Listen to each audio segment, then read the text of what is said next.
your academic performance is we call the knocking stone for your college application, because not only do you need to maintain a very strong GPA throughout the entire high school, you also need to get very high score in those standard tests. There are different standard tests. There are SAT, ACT, SAT subject tests, APs. And of course, we have students who can participate in different academic competitions for mathematics, physics, STEM field, or even for writing. Okay, so we receive a lot of questions. Many times we're asked by a lot of parents whether students should take SAT or ACT. Now, so for 10th graders, probably you are thinking about this question as well. So the first thing we usually ask parents and students is what type of learner the student is. Basically how fast the person can learn things, and how fast the person can work on things, actually solving problems as well. Later on you will see that ACT is much faster paced compared to SAT. So if your student is a deep thinker, that means the student is more comfortable with giving more time to being given more time to think, then probably SAT is a better test for the student. On the other side, and if some students really enjoy working problems very quickly, but sometimes they can be a little bit careless, and then probably ACT will be a better fit for them. But anyhow, we usually recommend the students, if I'm not sure what type of learner you are, we provide them with a diagnostic test for both SAT and ACT. So then we will review the type of mistakes students make in these two tests, and we can give you a better suggestion. And we also need to think about, because in a test, our goal is to get highest points as we can. Some students have different backgrounds in terms of the courses they have taken at a school. So we also, we want to find out what are the student weak points, so we can focus on improving those weak points while preparing for the test. And another important question that we have to ask is that how urgent we have to get the test down. We know that in high school you face a lot of tests, as well as you probably are busy with a lot of extracurricular activities. So we need to prioritize your time very wisely so that you don't feel overwhelmed with different tests you have to take around the same time. And of course, all the things we are doing is to help students to reach your goal score. So we have to ask what are the students' dream schools, and that will basically tell us the baseline scores you need to achieve.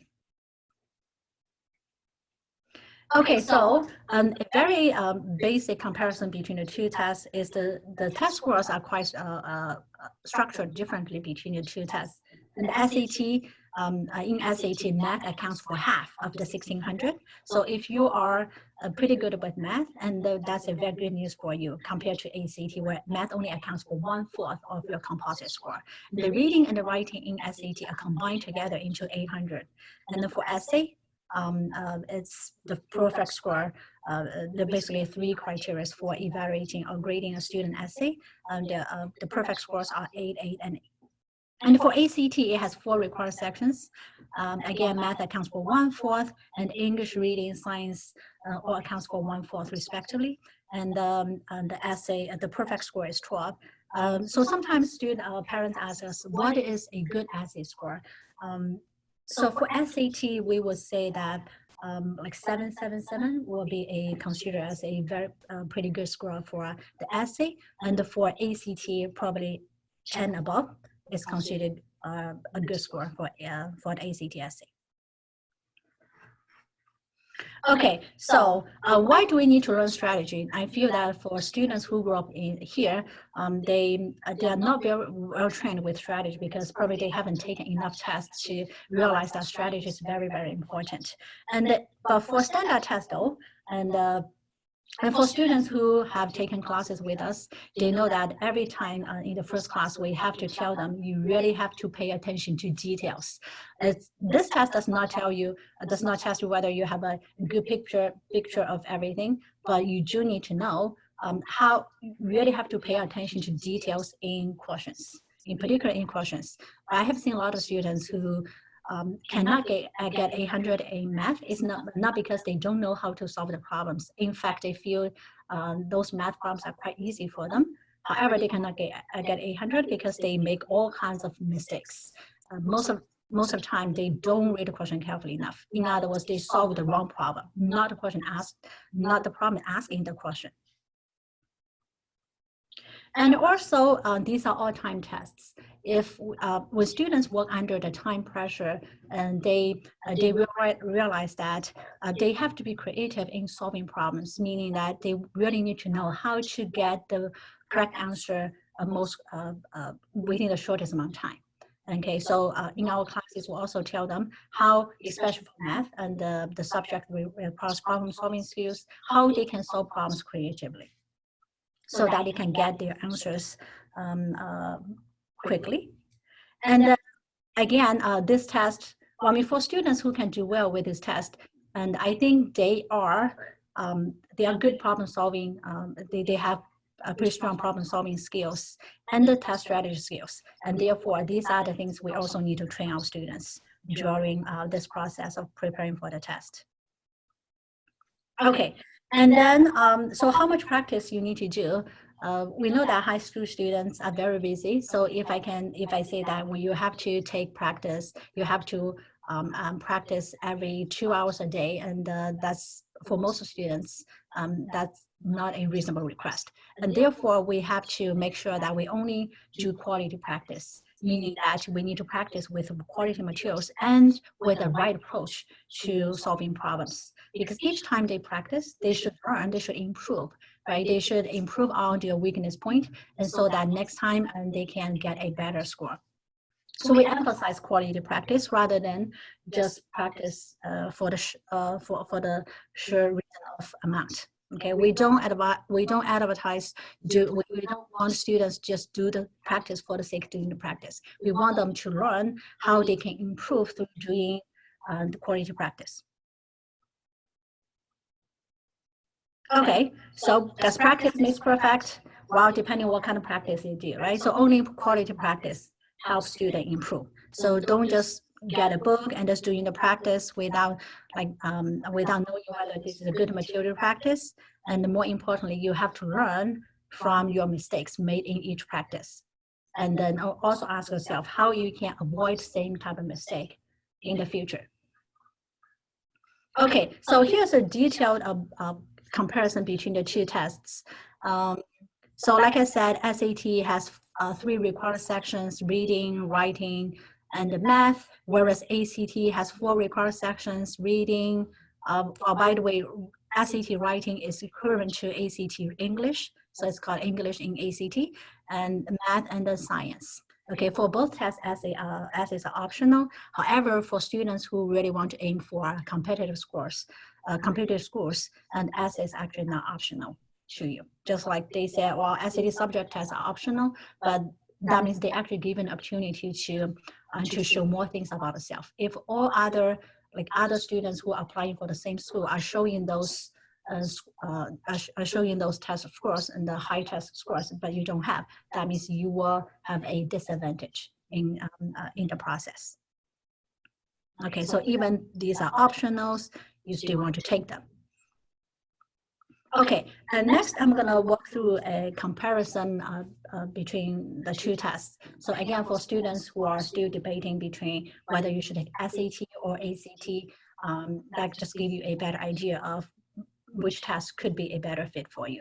So in terms of math and SAT, so usually when student approach to us and ask me whether he or she is ready to take SAT, and I ask her, what math courses are you currently taking? If you have taken Algebra 2 or currently taking Algebra 2, but it's toward the end of Algebra 2, I think in content, in terms of content-wise, and you are ready to take SAT.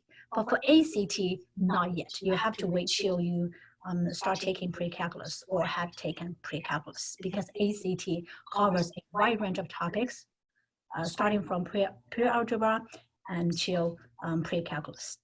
And the SAT has a much stronger emphasis on algebra, and therefore, if you're good with algebra, but not so strong with geometry, SAT is a better bet for you, because SAT has a very small percentage in geometry, only 10% here.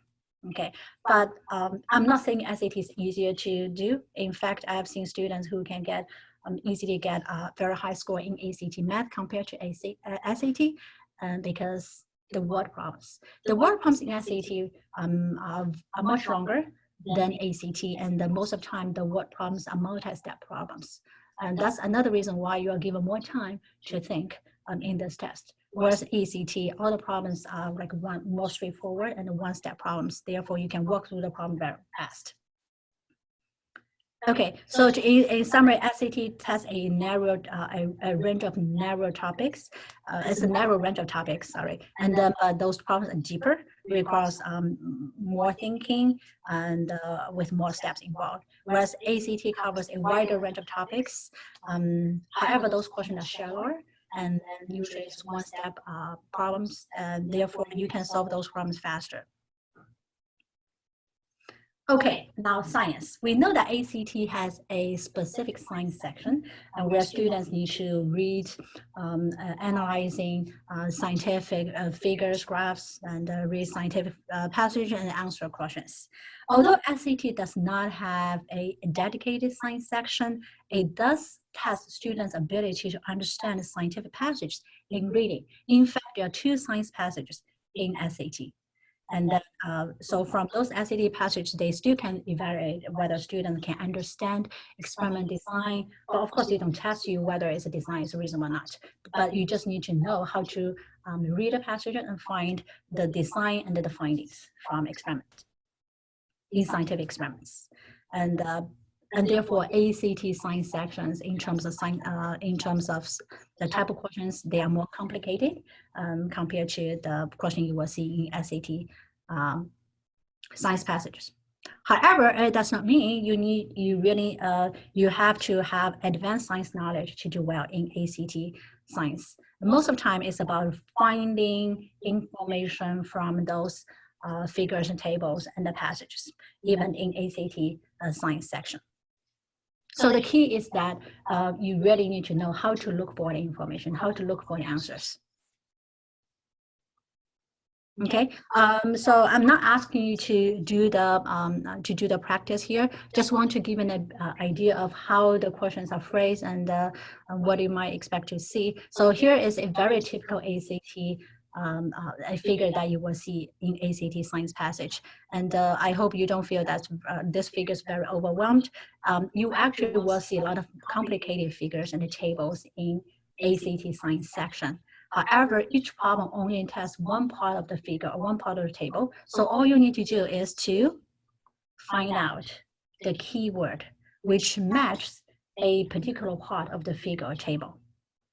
So it's like, as usually I tell students, and we need to find what is the main locator that points you to a particular table and figure. And within that particular table and figure, we need to locate the keyword. And that tells you need to zoom in into a particular part of figure or table. Then you can find the answer. Okay, most problems are very straightforward in ACT science. Okay, now to the reading section. Now, reading section is probably the most challenging part in both tests, because we have seen many students who can improve very fast with your math and writing section, which are basically grammar sections, but like struggle with reading sections. Now, students just struggle with reading sections usually due to 2 reasons. One is that they feel they don't have enough time to read a passage. And I can tell you, actually don't read the entire passage. Okay, if you want to read the entire passage before you start solving the problems, 99% of students will run out of time. So you really need to know how to look for information in the passage. Okay, just like ACT science section, the key is to figure out and learn how to quickly find information that you need to answer a particular problem. Okay, but in term structure, and SAT has 5 reading passages, ACT has 4, and the one main difference between the different type of passages between these 2 tests is ACT usually has a history passage, sometimes even 2. Okay, and that become a nightmare for some students, because most students, as we have seen, really don't like history passages. Where ACT, the good news is that has there's no history passage in ACT. Yeah, so that makes that one difference in the number of passages that you will see between these 2 tests. But in terms of the question breakdown, as you can see, the type of questions are kind of similar. And then both tests have big picture questions, some inference questions, detailed questions.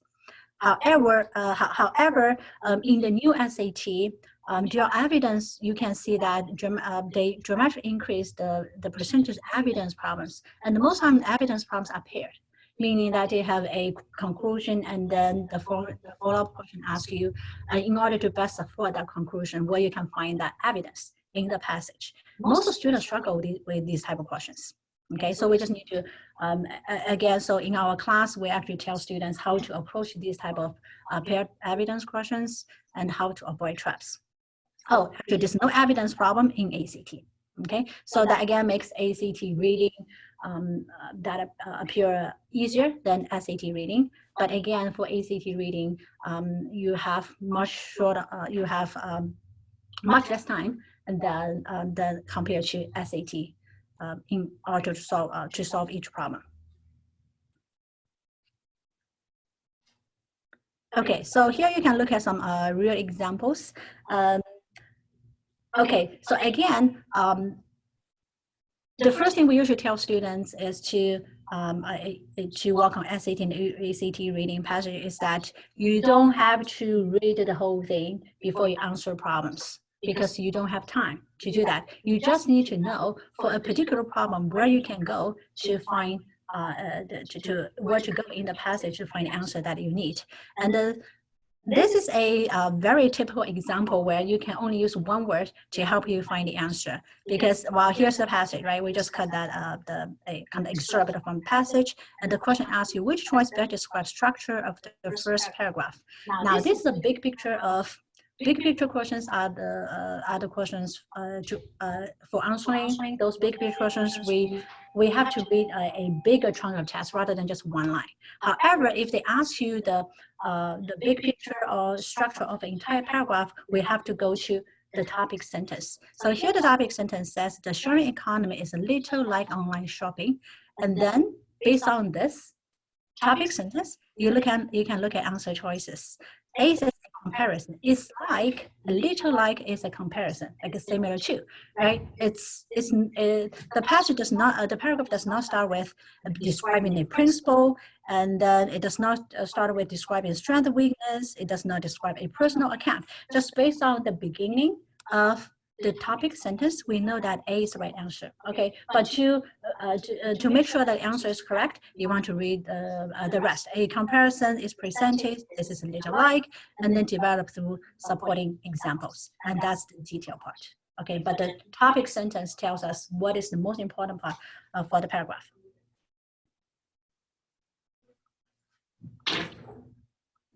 Okay, so here we will start with reading, writing section, and Jean, our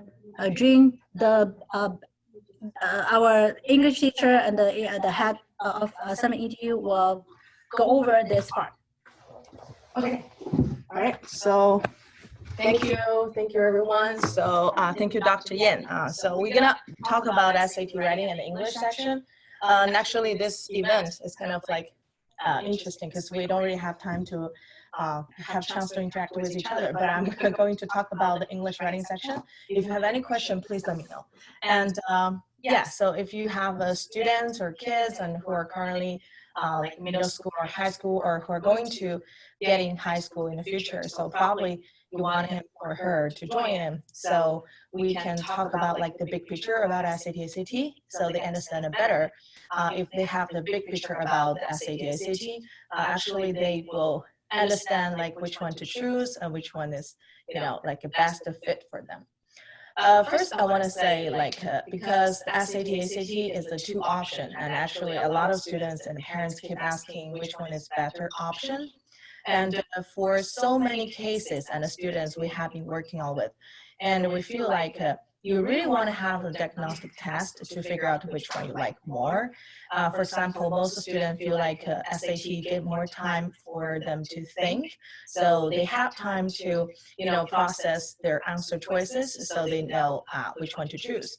But for ACT, actually, it's like really limited time, so they don't really have time to think. They have to just get the passage, get the answer right away. And for the writing and English section, actually it's called writing in SAT, but it's called English in ACT. But they all test you grammar and sentence structure, about rhetorical elements, if you understand the passage in the structured way. Okay, so if you compare this SAT ACT, you can tell like 4 passages and 5 passages. So is like 1 passage more for SAT. The SAT gave like a little bit longer passages, but they give you like only 4 passage total. And if you compare the question type, you can tell like the SAT, they give you like, big picture question, and both ACT also give you a big picture question. But for grammar part, you can see like SAT take 50% and ACT only take like 30%. So you probably want to understand like why. And well, the reason is, you really think about, why they give the 2 different sections is because SAT, they're more like a well-designed. They just try to give you a question. And so you can figure out like what to choose. So ACT is more like just grab a passage, just, take away some of the elements, then they ask you to put it back. So I feel like for the question designed, SAT is more well-designed than ACT. If you look at the passage and topics, and they kind of like similar. Again, ACT, because the passage is like 1 more passage, so you really have like less time to prepare for each question. So basically it's like faster. And if you go to check the comparison between SAT and SAT, this is something I really want to share a little bit more, because SAT, usually they give you 50 minutes and ACT 40 minutes, and the prompt is quite different. Well, personally, I feel like I'm very passionate about like helping my students on their essay part, because I do notice the difference. The SAT essay, ACT essay, basically they are 2 different type of essay. Why I say so? Because SAT is more like give you one of the passage, so you read it. So you read it, you understand what they say, and you don't need to put your own thinking or own thought or opinion in it. You just need to analyze the rhetorical element in the article. Okay, so which is easier because you already have the resource, right? And then some student asked me like, how can I write it? So there's like a little tip you guys can learn. If you go back to the reading section, you look at the question. So there are lots of questions ask you like, why the author mentioned this? So by mention what to what, the author trying to develop or emphasize what is the function, purpose.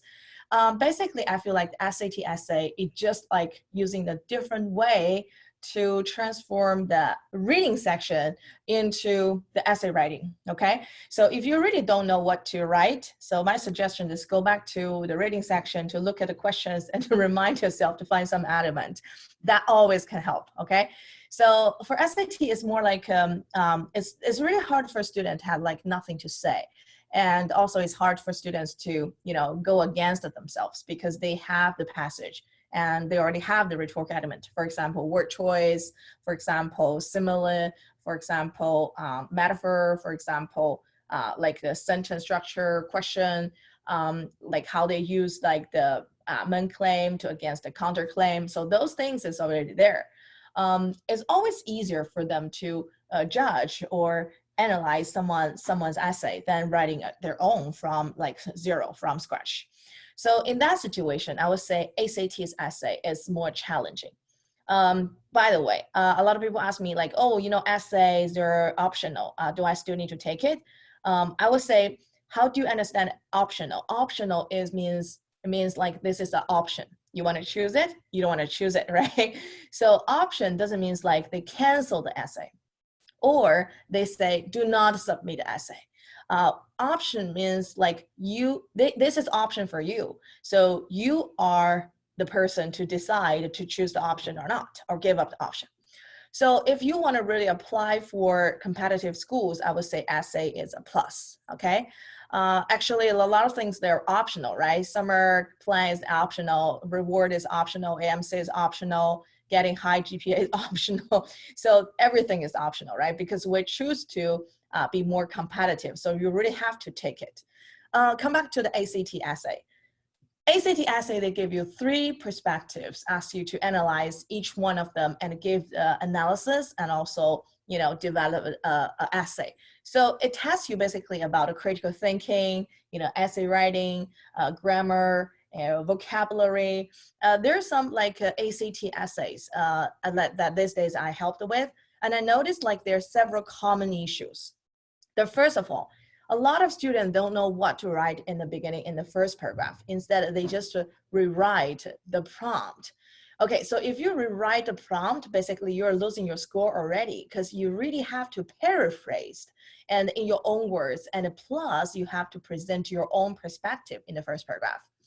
And some students, they really like to repeat the words that they given to you in the prompt. So basically you can see, the words like repeated over again, which will be really, they're gonna, you lose your point because of that, because, words variety is one of the factors that they will consider when they give you like a score. So you really wanna make sure the word variety is okay. The other part is like some students, they really like to use their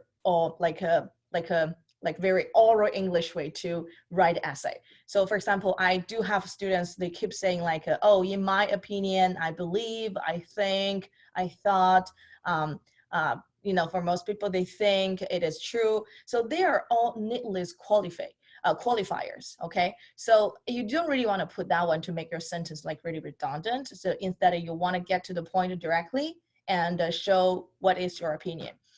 So that's another issue. So when they say, oh, if you want me to get to your point directly, and then I lost my, power to write a lot of words because I need to write the whole page. If you write several direct sentences, there's nothing to write. So here's another issue you want to really think about it. So when you write essay, you don't really want to write essay because you have to fill the space.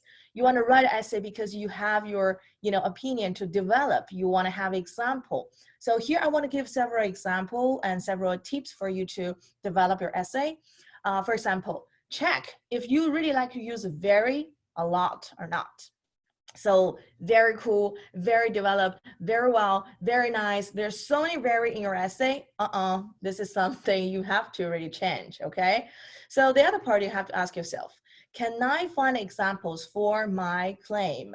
So for example, if the topic sentence, you write a claim and then you don't really have things to support your claim, it end up like you just keep repeating the same sentence over again. So you always want to give a specific example. So there's so many examples in your life. For example, if they're talking about, school campus should offer students like sports opportunity, you can talk about like the sports stars, you can talk about like different sports, how they make people feel like better, how they fulfill the students like, like spare time. You really have to combine either your own life or you're someone or some examples. What if you don't know the example? So there's like several ways. First, you can use analysis to try to go further about the claim instead of giving example. So how? Because of time, I just share with you two. Okay, one, you can use the domino way. Okay, so domino effect is like if you just press one and they just keep going. So you just want to analyze like what's next. For example, if you wear the safety belt, what are gonna be? Okay, so you will be safe, right? So when there's a car accident, so how are they gonna prevent you? So if you're safe, so the driving will be not issue for you, right? So if you're not going to wear the safety belt, what are gonna be? What's the result? What's the consequence? What's next? So you can go like 2 or 3 steps further to make sure you have things to talk about. The other part is like you can say the opposite way, which I say always use like what if to remind yourself to talk about the downside, the different part of the perspective. That can also make you have things to talk about. All right, so now let's go to check the SAT subject and AP test. So we know like the May is the coming AP season, right? So right now, most of the 7EDU students are preparing for their AP, and we're helping a lot of students about their AP Latin, AP statistics, AP history, blah, blah, blah, okay, etc. So how many AP you want to take? So this is one of the questions asked pretty often. So in my opinion, it doesn't matter about how many. What matters most is like how much you can get it. For example, you got a 10 AP test and then you got all of them 3 or 4. It doesn't make sense, right? So you want to use AP to show you have the capability to learn deeper, like harder, right? So you want to show your academic ability. So in that case, so I would say higher score is better than the quantity. Maybe you want to say like, oh, what if I only take 2 APs and 1 AP Chinese? I would say that will only consider to be 1 AP, right? Because most of the Asian students, they speak Chinese. So AP Chinese, you can take if you want, but most likely it doesn't really help that much. But if you don't have AP, you'd better just add on AP Chinese. Maybe that can consider as an AP courses. So for subject test, the subject test is way easier than AP. So we also encourage students to take the subject test. But the same thing, you really want to get in the full score because both subject test and AP is easier for students to get a full score because they're not ask you like, no mistake. They gave you a percentage, right? You finish like a 70 to 80% and you pretty much can get a good score, right? Okay, so another part I want just talk about, like, should you take both SAT subject and AP?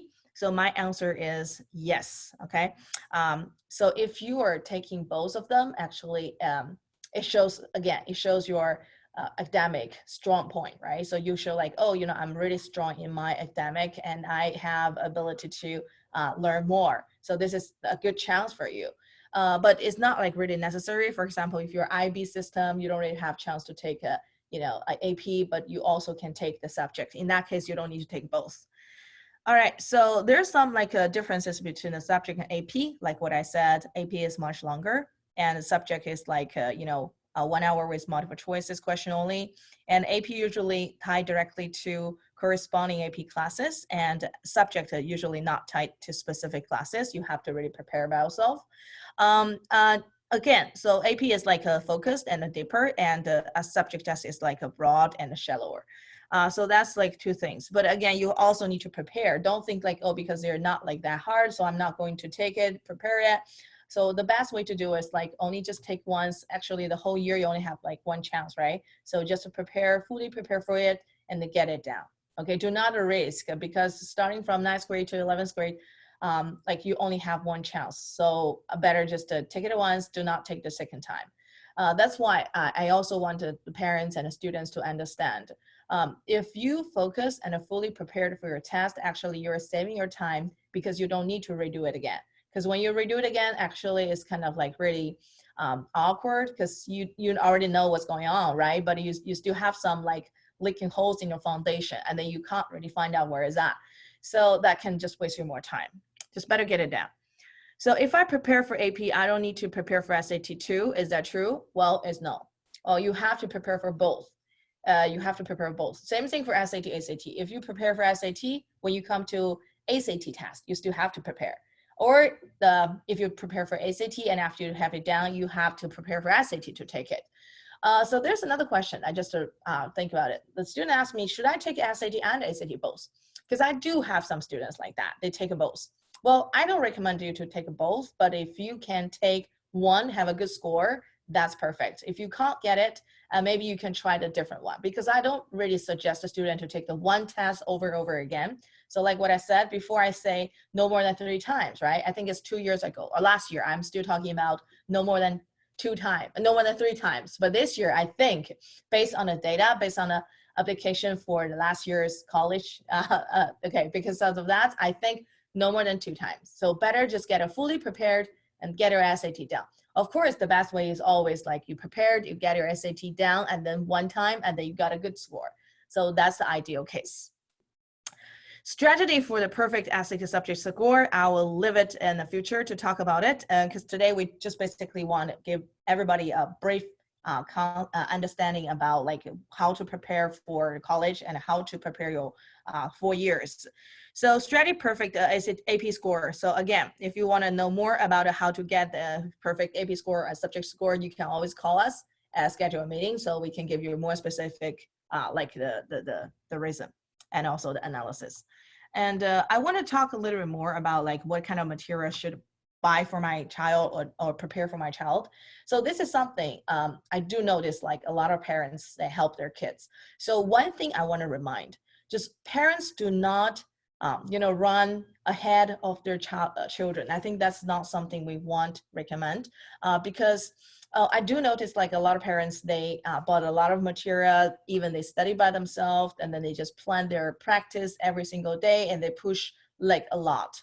They end up like the students not really like self-motivated, and the score is not like really okay. So usually it can push to be 1,400 or 50 or something, but it's really hard to push like even higher, because when you want to get a higher score, you really want to know, what you do know or you don't know, and you want to understand like where you make the wrong turn and what kind of question you are making mistake. So this all requires students to think instead of like doing tons of practice without thinking. So I just suggest everyone, so if you really want your kids to prepare for your SAT, just talk with them to find out, what is their obstacle, what stop them improving before goes to tons of practice. Because I do have students, they finished about like more than 30 mock tests, 30 different kind of tests. So whatever I can find, or they can find in the market. End up like the kids keep repeating the same mistake over and over again. So when they find me, I realize that it's hard for me to analyze the question and the mistakes, because whenever I told him when he go back to home again, so he's kind of like go back to their own way because too much practice. So it's kind of like emphasize the memory about the mistakes. So this is not something I suggest. So the right way, again, do the diagnostic test and find out what is the weak point. Is there reading, writing? Reading, you want to be more specific. So it's a questions, like for example, some students, they are really hard to figure out about the main idea. So some students, they're really hard to figure out about a function question. Someone, they feel like words in context are really hard. They know all the words and then they memorize a lot of words, but they just cannot understand which one to choose. Because SAT are not really test you about the vocabulary. They test you about how you understand the verb or the words within the sentence. So you really have to focus on the sentence understanding. So when it's come to history passage, maybe they don't understand. When it comes to science passage, maybe it's hard. So you really have to be specific. So when you find out like specifically which part is their weak point, so you know how to help them. So this is always the best way to prepare. So do not buy tons of things, which I pretty much bet like they won't read it, just to try to get it down and analyze together with them or with teachers. That's the best way. Another way I just try to suggest, do not follow the certain curriculum to prepare the SAT. I mean, at the beginning, maybe you want to go through like different passage or different question type. But at the end of the part, if you really want to improve to be more than 1,520 or 50, is more about focus on, where the students make the wrong turn and what they were thinking. I just want to have an example, because I used to have a student having class with me.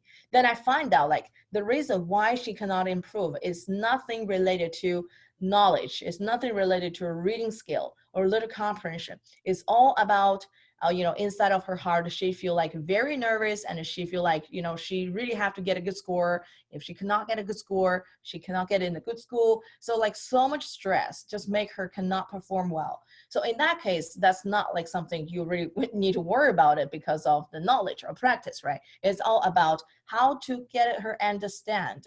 She need to perform normally, even in high stress situation.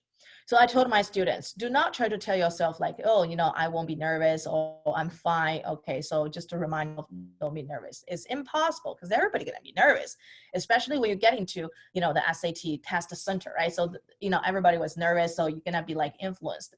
So the best way to do is try to get yourself nervous every single time when you do practice, because you get used to being nervous, and then your performance will be stable. Okay, that's one of the tips. The other part I want to show a little bit like results is about our SAT and ACT stats. So we really tried so hard to figure out, the student mistake and try to develop the practice based on their mistake. So one thing I'm very proud of is like when we focus on the students' practice and mistakes, we dig into it. We find out like, what's the reason, what knowledge, and what is the skill they need to develop. And we just put out the practice and we value them and we create them, some of them, and put together. So if you had joined my class before, you probably know I really like to show students like a tricky question collections. So because I feel like most students, they can figure out most of the question, right? So the question they cannot figure out are the questions you need to focus on.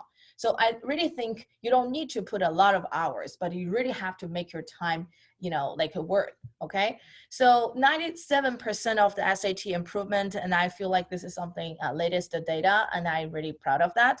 And 80% of the SAT score more than 1,500. And I do notice like some of the students maybe cannot improve that much. There's like multiple reasons. Okay, so one of the biggest reasons, to be honest, is too much pressure from the parents. Okay, so I do want to share a little bit more. Well, yeah, so this is not related, but I do want to share a little bit more. So I have a student, I had a student actually. I helped him for last year's SAT test. So that parents like really care about their kids' score, and actually they analyzed every single question, that they just help them to figure out, you know, which one you got wrong and what you did wrong. So they did a fantastic job. But the thing is like the kids doesn't really care. So I feel like for this situation, you really have to talk to your child, or you ask the teacher to talk to your child to fix the problem. I mean, fix the mindset issue. I think that can help a lot when they prepare for their both academically and you know, college prep. A lot of students, you know, they feel like the parents don't understand them. And as a parent, I'm a parent, so we really try to understand very well. But for some reason, you know, sometimes when we tell them something, they just don't really buy it. So I think if you apply to this situation, it's time for you to find someone else to talk to your children, to talk to them. So maybe it's the same thing, but it's just a different mouth. Okay, so that helps a little bit. Okay, so really figure out like why they made a mistake, and fix their mindset, and to help them like, you know, fully and clearly understand the situation and why they need to get a score. I think that's the important thing. Also, we do face some like challenging students, and the parents say, you know what, you know, my counselor told me SAT is not important anymore. Some of the college, they don't want SAT, SAT. I would say like, well, that's a good thing. I wish one day no college require SAT, SAT. I do, okay? But the thing is like, what they gonna select students based on what? What is gonna be the criteria? Well, I kind of like hope SAT, SAT can be, or more tests can be the way to test the student, because at least it's easier. I mean, it's clear, right? You know what's going on, you know what to expect, right? If they say like, oh, we don't need SAT, SAT, we don't need anything, we don't look at a GPA anymore, we don't look anything. So how are they gonna select students? So that can be like more unfair for most of the people, okay?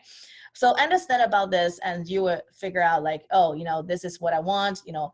Also help your student to check the college requirement. So for every college, they have their SAT average score, right? But do not go to see the lowest one. Always see the toppest one, because you know a lot of people and a lot of students from different nationality, you know, the score is like way different. So just as high as possible, okay? All right, so this is the comparison of the AP full score with the national. When we do this data analysis, and Dr. Yan and I, we were talking about it, and Dr. Yan said like, I'm so surprised the national level is so low. Okay, Dr. Yan, right? So why the national score level is so low? So I was so surprised to see like, oh, you know, some of your students like so high, and then Dr. Yan said like, oh, not only because of that, because of national level is so low. I would say because national level is so low, but as Asian students, I would say you really have to get a higher score. It's not about the score, it's about test yourself to figure out if you have solid foundation, and that can help you when you get in college. That do, okay?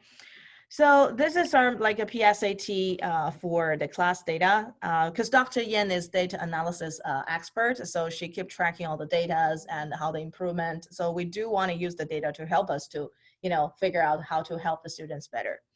Okay, so there are like several successful cases, and I want to show you guys. And I think I want to talk a little more about these students. Well, this students actually, I do feel like is a miracle, okay? Because when she came to me, she is like very confident student, because she had a like super high GPA and everything is like very well rounded, okay? So she never felt like she needed any like teachers or tutors to help her. And then I told her, because your goal is full score, so you would have to be humble. You need to let me to help you, because I'm really good at it. Okay, so after I analyzed like the mistake and part, and then we like improved it super fast in a short time. But eventually her score is around like 1,550 to 80, still have like random mistakes. And then we just go through the details. I remembered I gave a tons of practice based on the punctuation. And she was like so impatient. She was like, oh, I am a high school student and you're just giving me some elementary stuff, elementary student stuff for me to practice. And I was like, okay, you just need to get everything correct, no mistakes, so we're done. And I have to go through like the 20 question which I selected for her. And she realized that she still doing some like 2 or 3 mistakes. And she realized that attributive clause actually is one of the weak point and she had. So we focus on the attributive clause and what situation use in which, whom, and where, which, that, stuff like that. And eventually she got 1,600. And on that day when she took the test, actually she missed 2 questions. But SAT, they got the 2 questions wrong. So the college board just ignored the 2 questions. So she just fortunately got a full score. So what I try to tell this case is just because I want to encourage most of my students. So there's nobody can get a high score like naturally. Everybody, they practice either on their own or have teacher or whatever the way. So it's not a shame if you have someone to help you. I mean, it's a shame if you don't really want to all out. If you really want to, if you don't want to just like, try your best, that's a shame, okay? So do not feel like shame if your parents ask you like, hey, let's find someone to help you. But you should feel shame if you don't really want to try your best. And if you feel like, I think the score is not important. It doesn't show my ability. This is one of my students argue with me. I was like, yes, the score is nothing. I don't care about it at all. I really care about your ability. But can you show me your ability by improving your score for me? Okay. So yeah, just to try a different way to talk with them. I feel like most of the students are really reasonable and they really want the best for them. Actually, it's more than the expectation for the parents. So this is another 10-hour case, and as it's like the ACT score. And I think I just want to, stop the showing time, and I do want to have the Q&A section. So if you have any question, you just let me know so we can just talk about it. Oh, I think there's too many, so I can't put them all here.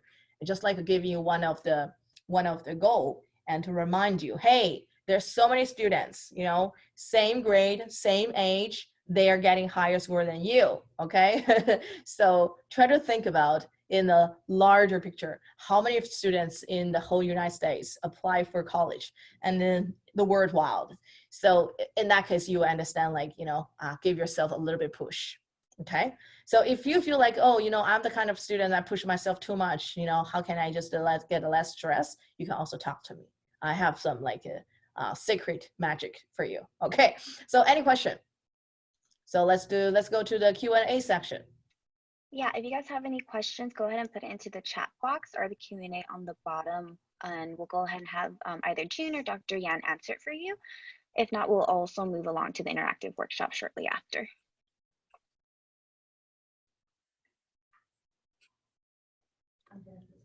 Okay, so where can I say the question? Okay, I saw a question. Okay, do I need to just press it? Okay, well, let me try it. Yeah, so we have one question here. It asked, is ninth grader too early to start your SAT or ACT preparation? Is ninth grader too early to start the preparation? Well, I would say not really. It really depends on what's the situation. If the students are really good at the reading and writing, actually prepare for the test itself, it doesn't really need that long time. So I would say 3 months to 6 months is the maximum the time you need. But if you find out like your students or your kids is not really good at reading, or doesn't really like reading, doesn't like writing, doesn't like essay writing, probably you want to prepare early, but it's for foundation. It's not for SAT, it's for foundation. So we do care about student foundation. Also, I'm the kind of student, I'm a kind of teacher who help my student to get the answer correct, even without understanding the passage. But I do care about a foundation because that's very important thing. I do care about the long-term run, okay? So for example, when I take care of the students in ninth grade, I usually want to check their vocabulary level, their reading comprehension skill level, and their essay writing level. So by knowing that level, I can give like the timeline for them how to prepare the SAT, SAT. So if you're like younger than ninth grade, that's great. You still have chance to prepare earlier. I would say by aiming a good score in SAT, SAT can help the students to try to solidify their foundation again in order to prepare their like reading and writing for their college. And for math, it's a little bit earlier, right, Dr. Yan? For ninth grade, like math is a little bit earlier. Yeah, so actually I mentioned earlier on, so one basic criteria we can say that whether students ready for SAT is that whether the students currently taking Algebra 2 or finished Algebra 2. Yeah, and then for ACT, then you have to wait till pre-calculus. Yeah, I mentioned that. Yeah. Mm-hmm. Yeah, so I know some students actually have finished Algebra 2. These are very advanced students. Then yes, for those students, you are ready. Okay. All right. Any question? Another one. Do we still need to prepare for vocabulary, memorize lots of words to prepare the essay and a reading part of the test?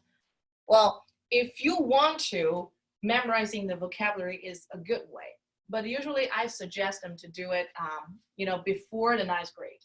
So before ninth grade, actually, kindergarten, elementary school, they have so many different ways to develop their vocabulary. They'll have vocabulary game, play the card, But when it comes to ninth grade, I think you really have to make them understand about the words in the context.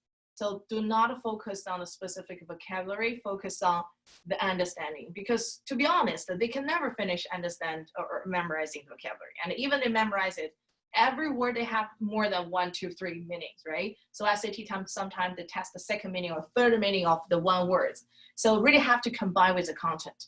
So I don't think memorizing the vocabulary is a good way. But if you can make your kids to memorizing something, I think memorizing article or memorizing some sentences can be a good way. Yeah. But have you tried to make your daughter to memorizing anything? But most people, they don't want to do it because it's boring. Yeah. It's better to learn how to figure out the meaning of the word in the context, even if they don't understand that word, but from the context. Yes. Yes. Another question. As a parent, how can I best support my high schooler? If my child and I conflict on what school or major to choose, how can we best avoid this conflict? I love this question. I love it. Yeah, so, well, I want Dr. Yan to share a little bit about what she's thinking. Yeah. Well, I think, we cannot force kids to do things, right? I think, especially in the United States. And if you don't appreciate what you are telling them, and they cannot make the best effort. If you don't make their best effort, and that means it's hard for them to improve. We cannot say there's no conflict at all, but we usually tell students, maybe we can find some common ground. Right? So for example, if a student is interested in music, and then the parents think, well, being a musician will be very, very hard to make a living in the long run. And then we can say, well, maybe you can study music and something else, right? Something that maybe even mathematics can be combined with music. So that's what I try to tell my kids. Well, math actually, if you learn math a good way, it's an artistic, right? So you want to generate some interest that aligns with what they are already interested in. So instead of fighting against each other, it's not getting anywhere. They can double major, or they can use music as a minor, or another one which can make a better living in the long run as their major. Yes, I agree. I have two question actually to ask the whoever asked the question. The first one. So, what is your priority? What you want or what your child want? Okay, so that's the first question you want to ask yourself. If what you want matters more than what your child want, okay, go ahead, try to convince her. There's so many different ways. I can tell you how to. I mean, kids are kids. So you still have chance to ways to convince them. So the other question I want to ask is when there's a conflict, you need to think about why there's a conflict. I do see so many kids, they love different things with their parents, but there's no conflict. So basically they still can get along very well. They understand the difference. I think one important thing is you need to understand about the difference and understand about why your child want that. You know, for major wise, it probably is influenced by friends or influenced by teacher or counselors, and maybe influenced by a book. You know, you want to find the reason. So I always tell my parents, like student parents, and also like even my parents, you know, most of the parents, I say, so figure out the reason is more important than being angry about the result or yelling at the result, because the result is not just happen like that. So there should be the reason. So you figure out a reason that can help you to understand them better, and plus you will get a solution because you know the reason.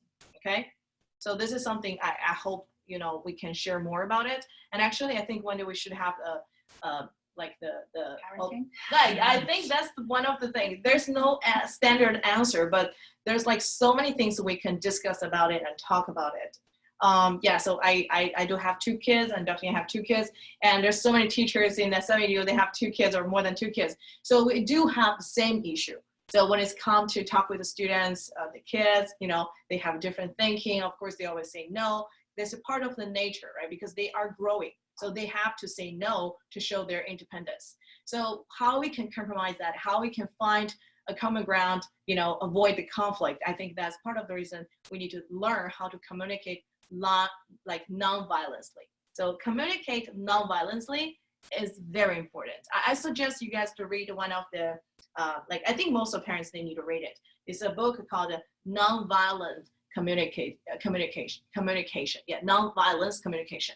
So you can read that one and to figure out like, oh, should I talk in a different way? And if you can change yourself, and I think your kids can change himself or herself too. Okay, so this is something we want to share. Yeah. Okay, any question? All right, so I think we already answered the 3 of the questions, and thank you so much for asking questions. And you guys' questions that really like inspire me a lot, because as a parent, I feel like I got the connection immediately when I saw this kind of question. All right. Awesome. Thank you, Jane and Dr. Yan, for our seminar portion. So we're going to go ahead and move over to our interactive workshop, and I'll start screen sharing mine real quick.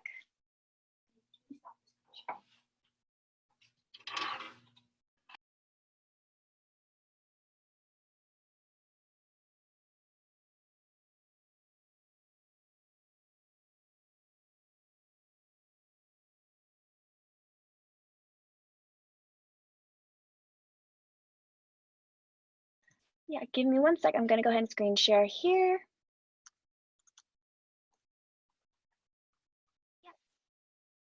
The next portion of the event is our live interactive workshop with student guest speakers. So our first student guest speaker will be Andy. Andy received his acceptance from Yale and is passionate about his extracurriculars such as piano and marching band.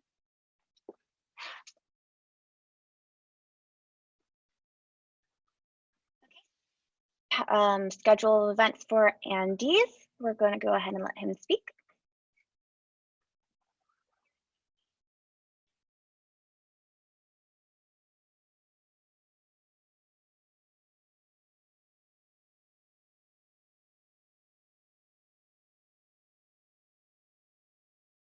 I go by Andy. I am a senior at Ronald Reagan High School in San Antonio, Texas. For college major, I'm thinking about engineering. Nice, cool. So this is just some general background information about you. If you're comfortable sharing, do you want to go ahead and share your standardized scores or your current high school GPA? Yeah. Standardized scores, I took the ACT. So I got a 36 on overall and a 36 on each section. And then for the SAT subject test, I took physics and math too, and I got an 800 on both. For GPA, our school has like a really weird ranking system, but like it's mostly based on just your rank. So I'm ranked 6 out of 832. Wow, really nice.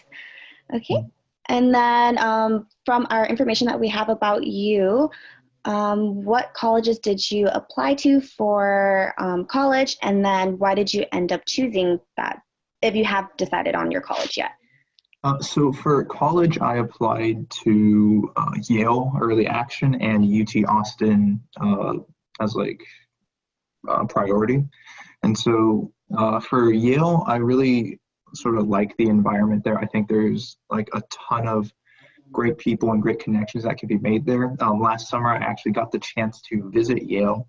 And so there I like sort of fell in love with the environment, and I thought it was super cool. And like one thing about Yale that's really good is that they offer a really not only broad but also super deep education that encompasses basically every subject. So you're combining not only your STEM education but also your liberal arts education, and then like everything with that. And so that's why I applied to Yale for early action. And then UT Austin, I live in Texas, and so it's like the best state school that I can apply to. And then also their engineering program is super, super good. And so that's why I applied to those two. I still haven't decided on which one I'm going to yet. I'm still considering, but I'll get there. Nice. So you already heard back from both schools, right? Yes. Nice. Okay. So you answered one of our questions already, was whether or not you visited the campus. So when you did decide to visit Yale, did you talk to admissions officers, or what was the process for that? At Yale, I actually had an on-campus interview, and so I scheduled that beforehand, and that was really cool. I also reached out to the engineering dean at Yale, and he actually gave me a sort of like tour of like the Yale engineering department and then their like engineering centers, and so that was really, really cool. Oh, okay. Really nice. And then currently for those two schools, did you already have friends at the campuses, or was this just something you decided based off of your engineering major? It was mostly based off of my like major. I don't think I've had any friends who have gone to Yale. I know one of my friends from like a few years ago got into Yale but went to a different college, and so I haven't actually had like any sort of inside friend at Yale who like guided me, but it's mostly based off my personal interest in the school. Nice. Okay. And then you mentioned that you did decide, or you're planning on doing engineering as your major. What was when you decided that you were passionate about engineering, you want to go down this specific career path? I think from a really young age, actually. My dad is an engineer at Toyota, and so like literally when I was a kid, he would always sort of encourage me to like do a lot of like these building activities. So I played with a lot of Legos as a kid, and it was really, really cool. And then I actually got into a lot of robotics stuff, and so with robotics, like I started my own robotics team in 4th grade, and so we've competed like since then for like the past 8 years. And so it's been like this really, really like long-standing journey of mine in robotics, and so that's what's like encouraging me to take this engineering path. Nice. Since you mentioned your father was an engineer, do you think he was the biggest influence in your interest in engineering, or is there anyone that had a big influence on it? I think he definitely had the biggest interest on me, for me, but like also like personally, I just like the feel of like creating stuff with like my what I've learned and sort of applying my knowledge to like these sort of real world situations. And so engineering is just a really, really like fun and also invigorating activity for me. Yeah. When you mentioned your robotics club, is that what you said? I'm sorry. Yes, it's like a first robotics team, and so I founded it in 4th grade, and then we've like grown and competed. So Wow, really entrepreneurial of you. Yeah, so we'll go ahead and move along to more about your current high school process and what you did in classes that you took. So if you remember, how many APs or honors did you take? I've taken, including this year, I've taken 16 AP classes. We don't have honors classes, but that's like 16 APs. Oh, okay. And then for your APs, do you want to list some of them that were related to your majors, or how you decided to take your current APs? Current APs, mostly ones that are related to my major, but I think most of mine are pretty STEM focused. And so I have like the physics, all the AP physics classes, like 1, 2, and C. And then I also have calculus BC, statistics, and then chem and bio. And so those are like sort of my STEM oriented ones. And then for foreign language, I took Spanish and Chinese. So, So when you decided on your APs, did you formatted or structured your class schedule because of your major, around your major, or was it more like interest based? it's more of an interest based. Like for majors, I just I focus a little bit on like the STEM background, and so that's why I have like a lot of STEM based AP classes. But overall, it's more like an interest thing and sort of like basically trying to round myself out. Nice. Okay. Let me go and see. This is just a fun question, but which out of any of the APs, if you do, is there like a favorite that you have? I think probably AP statistics. It's my favorite. Like it's a really interesting class, and then our teacher at our school is also super good, and so I fell in love with AP statistics. Nice. Okay. And then this is more about your study slash extracurricular balance. So if you do have any other extracurriculars, sports, hobbies, things you like to do for fun, how did you personally balance studying along with all these extracurriculars?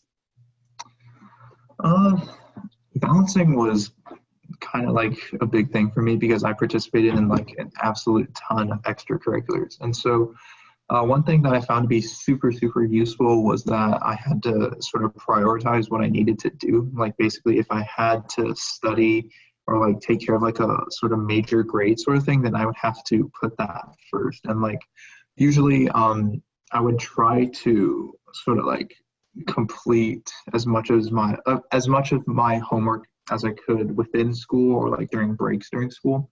And so that way, when I get home, I could focus on either, you know, my extracurricular or sort of like bigger studying projects or things that I needed to do outside of school.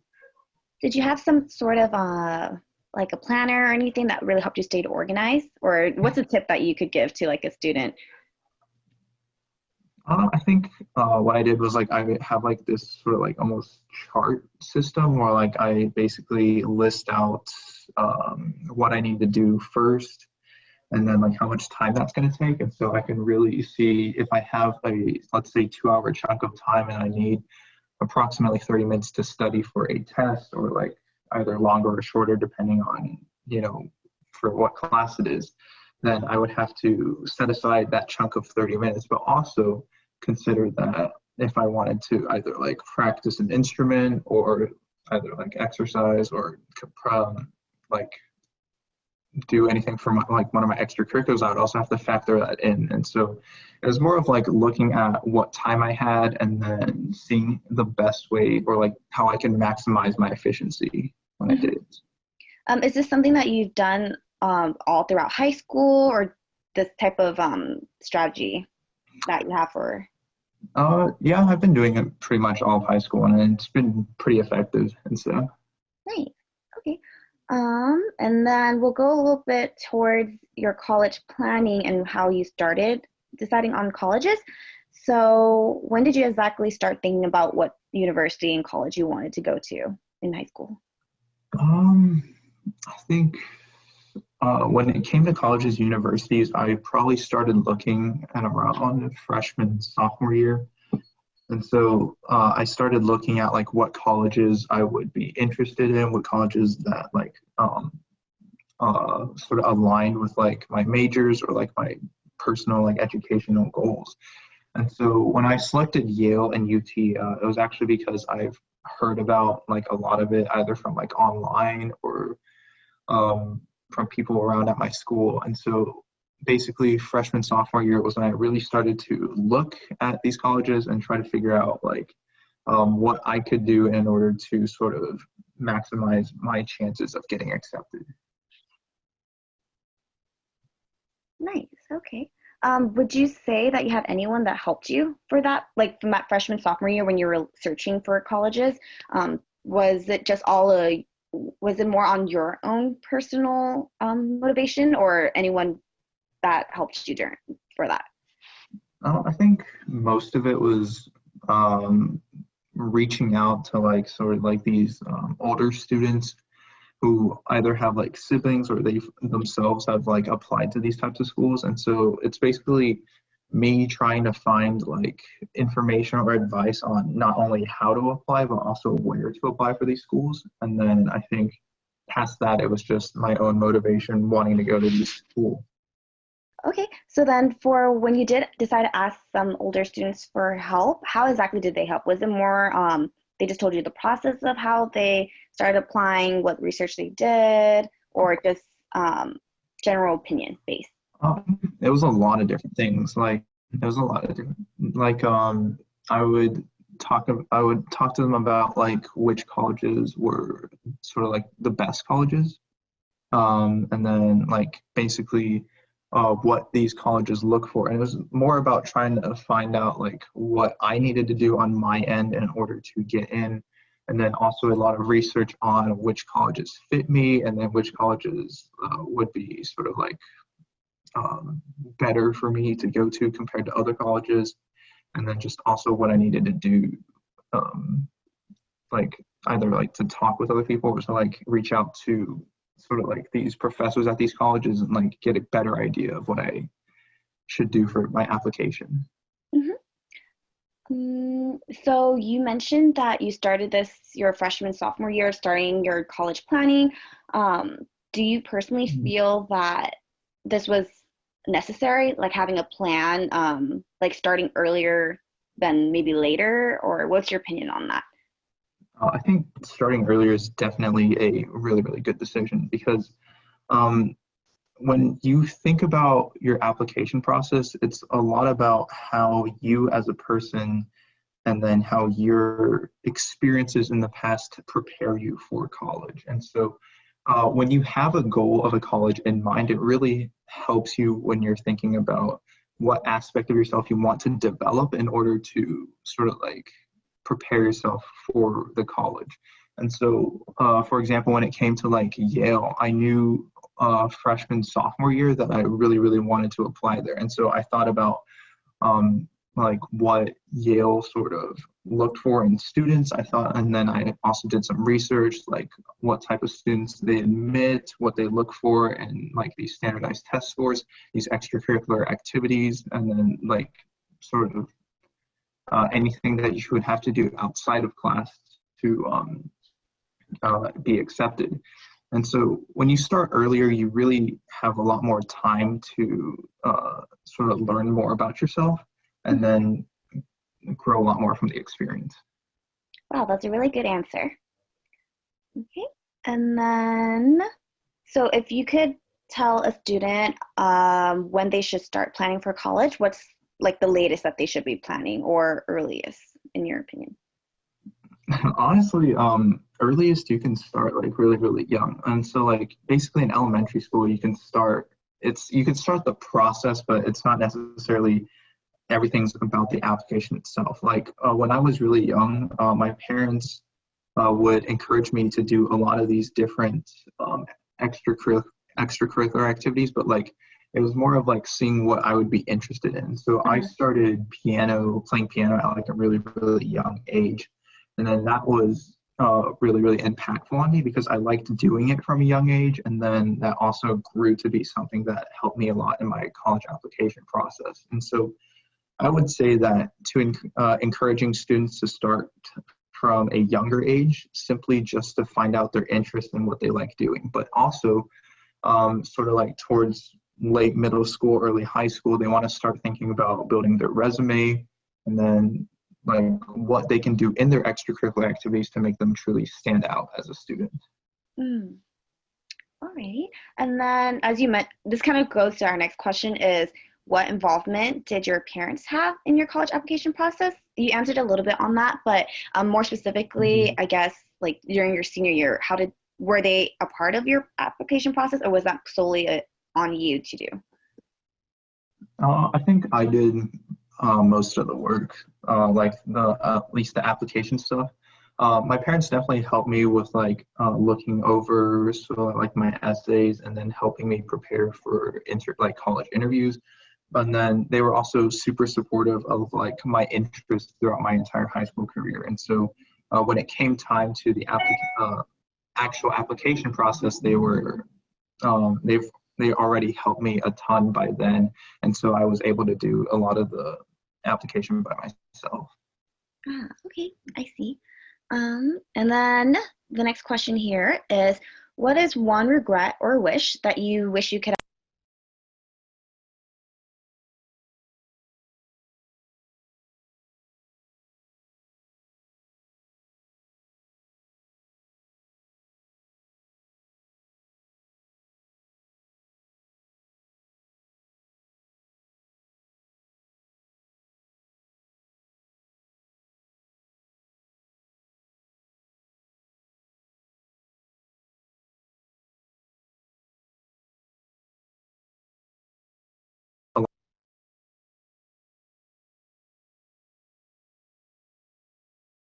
A lot of the teachers that you ask probably have a lot of students writing, a lot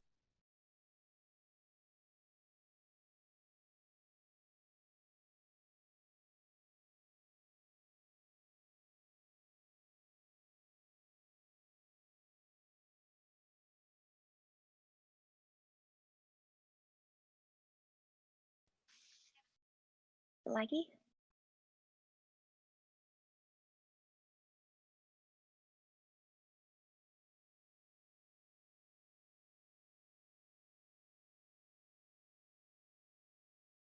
Here's Andy.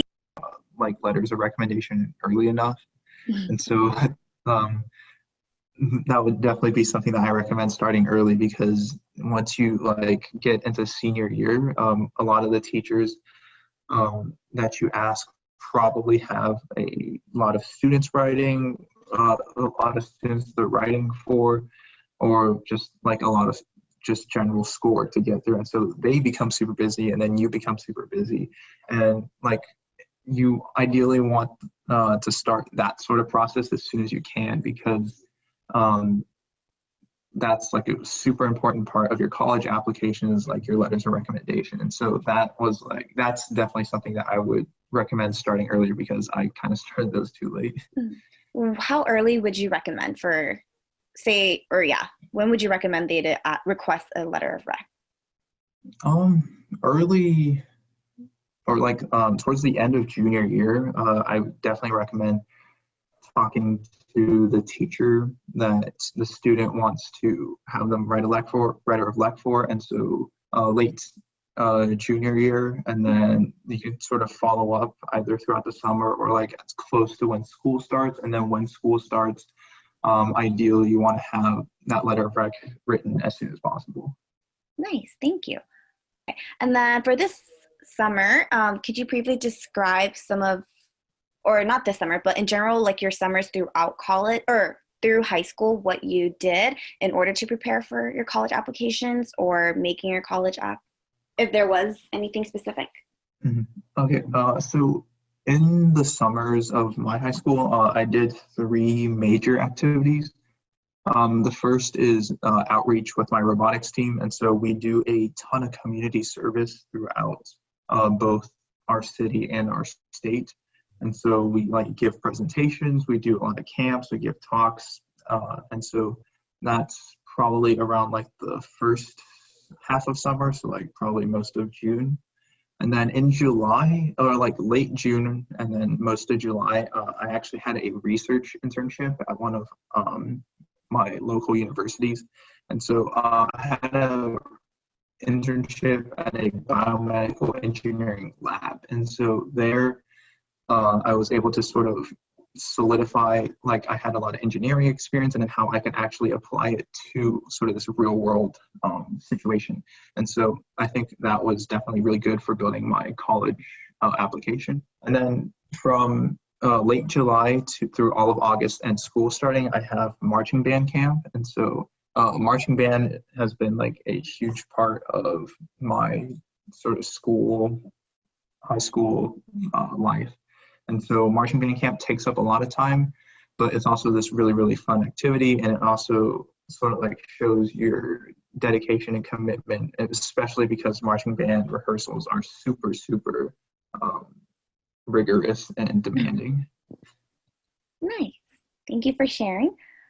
And then last but not least, we wanted to ask, this is just your opinion, but why do you think that Yale or UT decided to grant admission to you? Or in other words, like what was the unique point about your college app that you personally think was what they were really excited about and granted you admission for their school? I think the biggest thing about, or like my profile, is that I participate in a lot of extracurricular activities, but I'm also very well-rounded in my extracurricular activities. And so I not only have athletics because I did varsity swimming, I also do like my major related stuff, which is robotics. I do artistic stuff like band and piano. And then I also have a lot of community service-based activities. So with robotics, and I also do National Honor Society, and I am a school class officer for 3 years. And so I think not only participating in all these activities, but also being very successful in all of these activities, like winning either a lot of awards or like getting a lot of recognition and achieving a lot of results in these activities really helped me with, like, I think that's what allowed me to be accepted to these colleges. Thank you. Okay, and then for some final comments or advice, is there anything you want to give about to the students, high school students that are beginning their college application? Just one sentence, or yeah. Start early, and then just sort of almost like have fun with it, because if you let it sort of like bog down on you, then you won't get, and it won't be very fun, like very pleasant experience. But like you just gotta stay positive and then get through it. Nice. Okay. Thank you.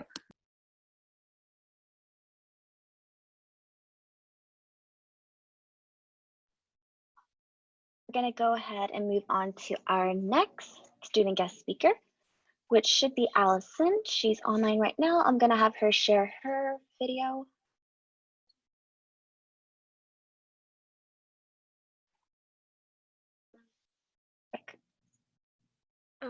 Hello, I'm Allison. I'm currently a senior at Valley Christian High School, and I will probably be going to MIT for biomedical engineering next year.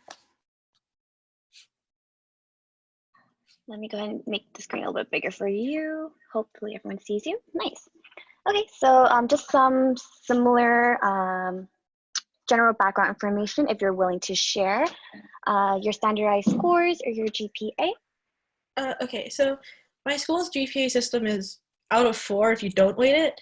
It's technically out of 5 if you weight it, but because we have Bible classes, it's a 4.88, so it's complicated. My unweighted GPA is a 3.99, and I have a 4.71 weighted GPA.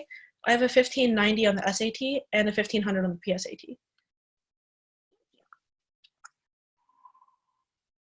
We can't see you real quick. Spotlight video. Perfect. Hi, Addison. Hello. You look so nice today. Thanks. Yeah. So Addison is one of our favorite students. Yeah. Thank you for sharing. Thank you for your time today. Yeah, so we'll go ahead and start more of the questions similar to Andy's. So when you decided on your college and visiting campus, when did you realize that MIT was the right school for you? I did it pretty late, actually. I didn't visit MIT until this year, and I only went because I went to Math Prize for Girls, which is just a math contest based off of your AMC score. And once I was there, I found that I really liked it. I really liked all the weird things about it. I think one dorm sent their freshmen down a homemade roller coaster, and I was like, whoa, I hate roller coasters, but that sounds fun. All right, so you mentioned that you did visit the campus this year, or just recently, correct? Mm-hmm. Yeah. So could you talk a little bit about your process on that? Did you try to meet any admission officers, or how did you get familiar with MIT?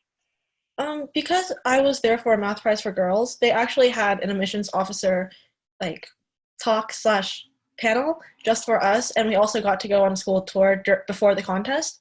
So I think that was a little bit different from just visiting the school itself, but that was very fun. Did you already have friends at MIT that kind of gave you more advice or anything like that? I didn't have friends when I was applying. I did get in contact with a couple people who have gone there from my high school after I was admitted. Nice. Did you communicate with those people in order to help you with your application, or? No. After I got admitted, I have communicated, so I would have a host for admit weekend and stuff like that, but not during the application process. All right.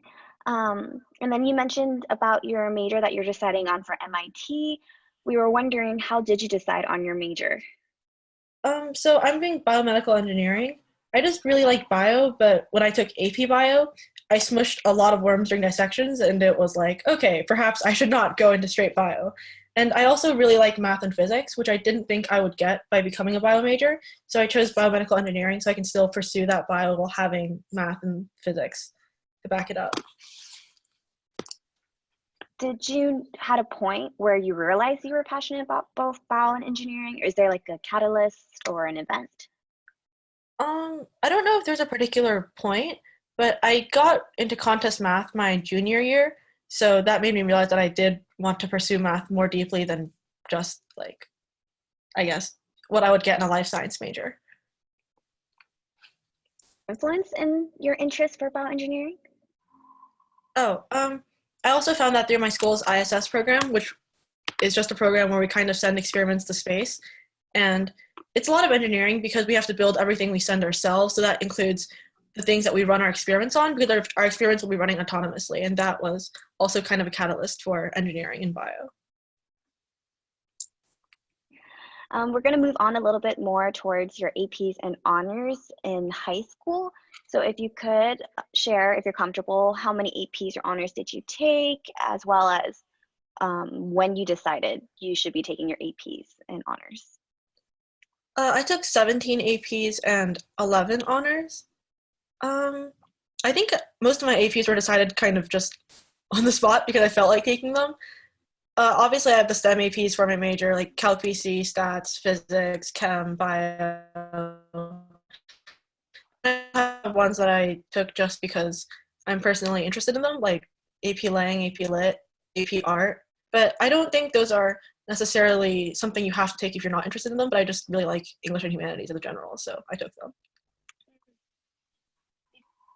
And for some of them might be high schoolers, how did you decide on these APs and honors? You mentioned like it was interest, but also you're related to STEM because of your major. Is that the route you would take for these or recommend for the students? Yeah, I would say to take the APs if it's important to what you want to do in college. And then if it's not important, if it's something you want to take genuinely because you like that subject, I'd take it. If it's something you're taking and you're really struggling in, or if it's just taking a lot of time, I would say to drop it because it's not a huge deal.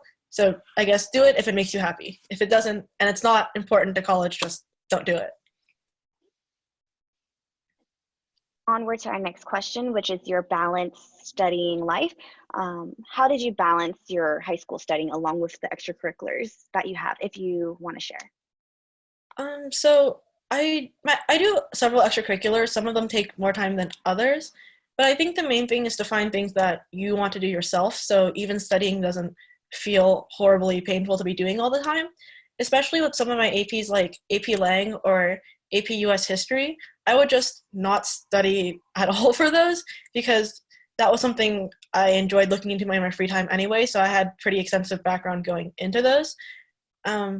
Other APs like Calc or Physics, I would probably prioritize more because I did not know how to do them and I actually had to know how to do them.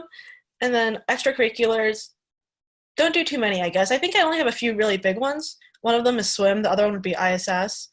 And then other things like math or chess club are just things I do at lunch in my free time, which is also when I do homework or study for tests.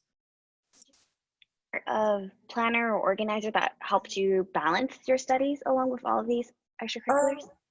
I have a bullet journal, which is just kind of how I plan and do art at the same time. If anyone's interested, hold up, sorry, I can grab it.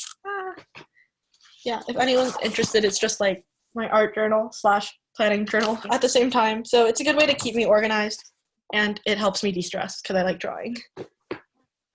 So I saw a little bit of your drawings on those. Watercolor? Yeah. Yeah.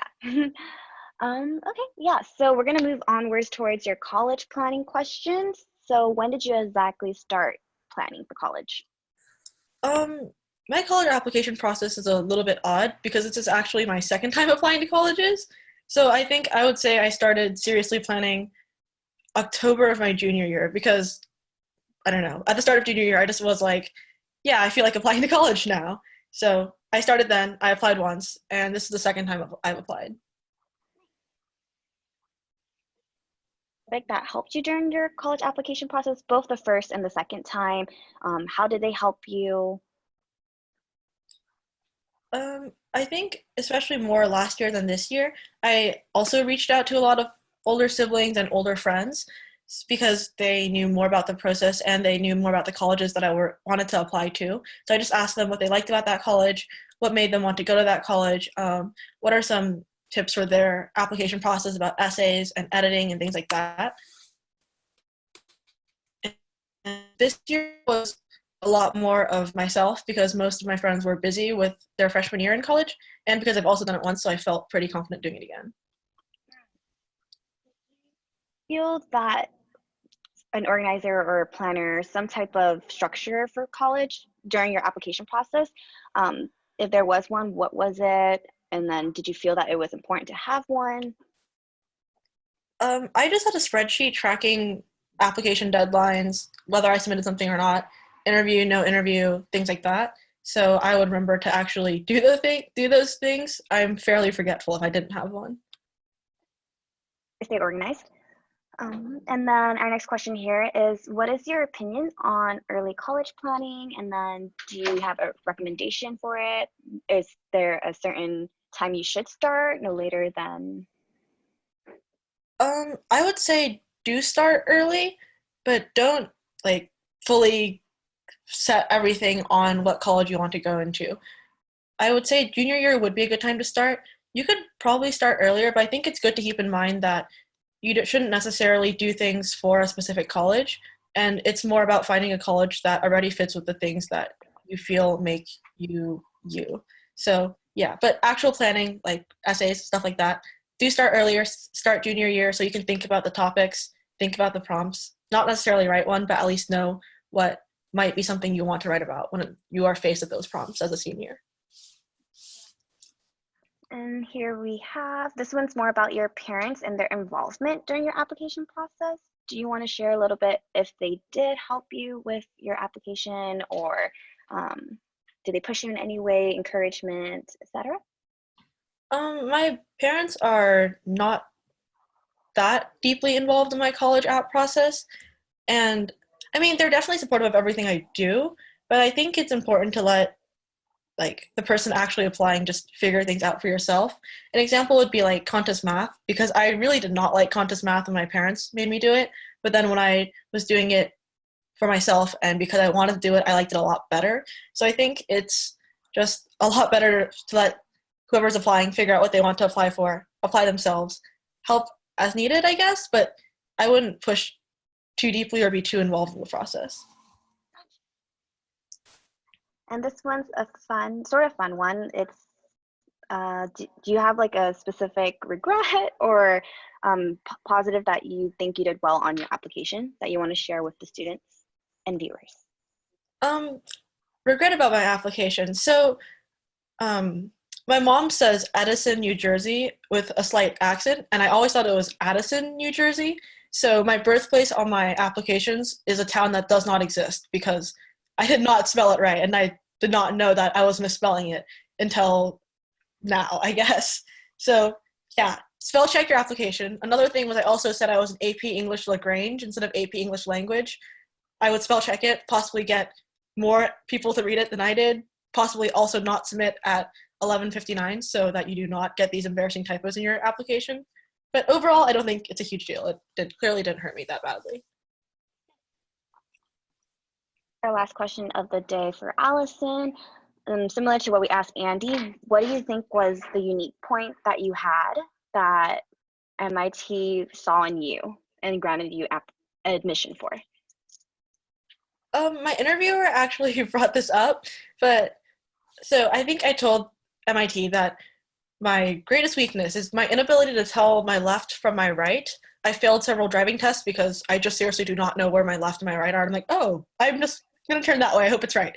And I think it was just a very trivial thing, but even my interviewer was like, I've never met someone who did not know their directions. I've met people who have done all these random extracurriculars, but I've never met someone who just does not know their directions. So I think it's not necessarily something you do or you don't do, but I think it's more of just putting yourself out there as who you are and who you are as a person, I guess, and just being yourself and trying to find the school that fits you instead of turning yourself into something or like trying to paint yourself as somebody that the school would want. Just be confident in you and make the schools feel like it would be great to have you there rather than making it feel like you are built for that school, I guess. Thanks, Allison. We know both Andy and you spent a lot of time for us. We really appreciate you guys so much for sharing your experience. We're going to go ahead and cut to our raffle section of the event. So thank you again, Allison. Wave. Thank you. Let me go and share my screen now.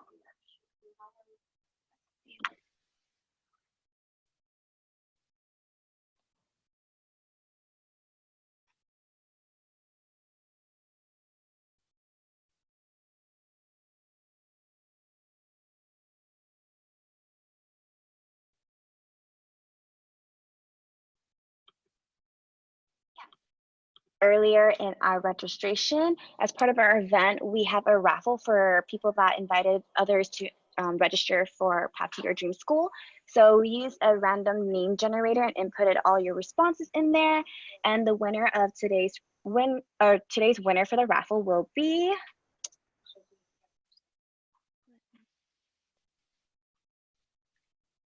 and then I will email personally the person that won, and we'll give you all the details for your Amazon gift card that you just won. Thank you for entering. For all those that did invite another individual, we really appreciate that. That was really sweet. And we're gonna go ahead and share the screen for our upcoming courses that we have.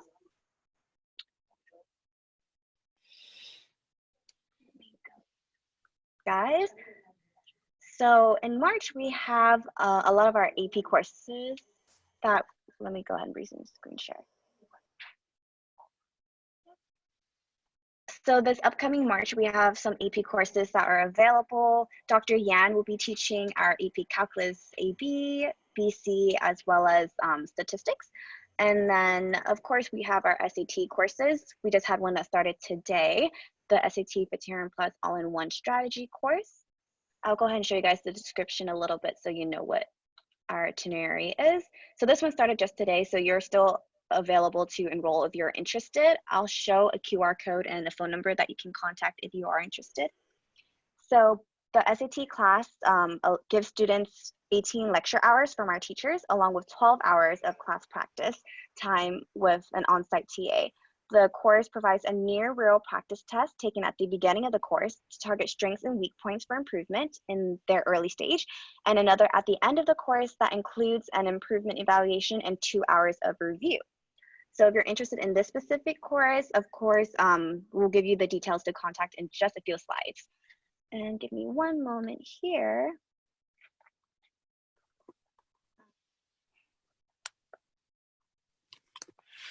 I'd like to invite you guys all to Singtao Radio on 96.1. June got invited as a guest speaker to attend. Yeah, it is on Tuesday, 9 to 10 a.m. PST. Feel free to listen if you happen to be stuck in traffic.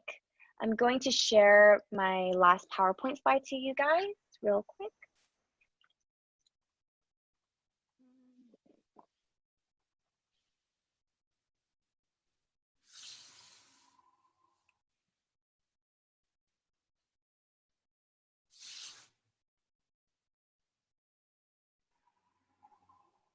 We'll have the contact details if you guys are interested in learning more about any of our courses or asking us any questions that you had about today's PowerPoint.